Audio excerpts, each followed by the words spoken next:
kagustuhan na mapalaya ang aking minamahal na si Basilio. Aking nilapitan si Padre Camora.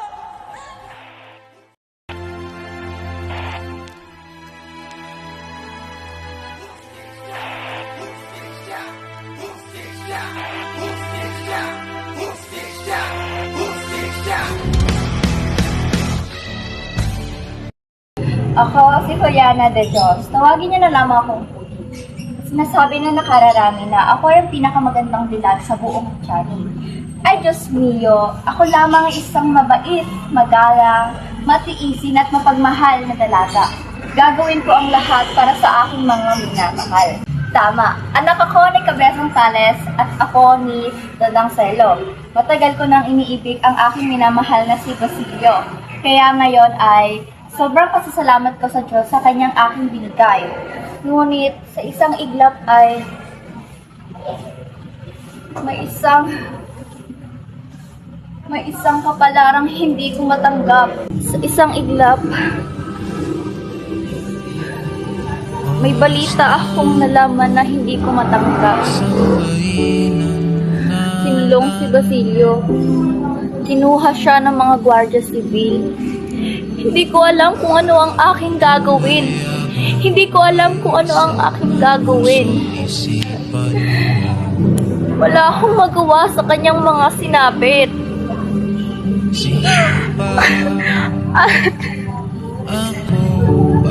Sa Padre Camora lang ang makakatulong sa akin.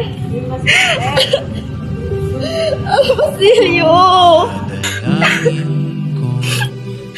Yan sa aking kagustuhan na mapalaya ang aking minamahal na si Basilio. Lumapit ako kay Padre Camora.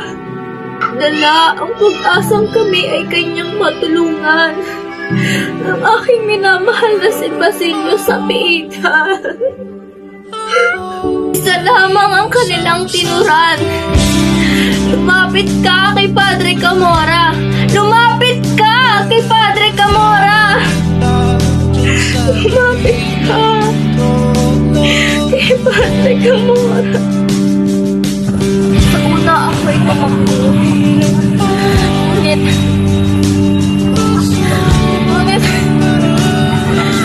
tinulak niya ako sa higaan.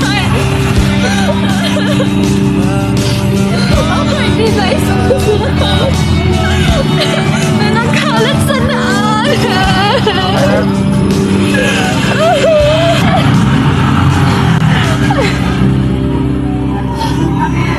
Hayaan niyo na ako.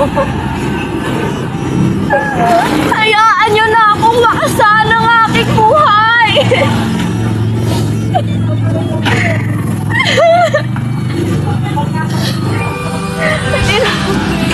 Hindi na ako karapat-dapat. Hindi na ako karapat-dapat mabuhay. Napakadumi ko! Napakadumi ko, babae! Yung paring yun, binaboy niya ako. Binaboy niya ako!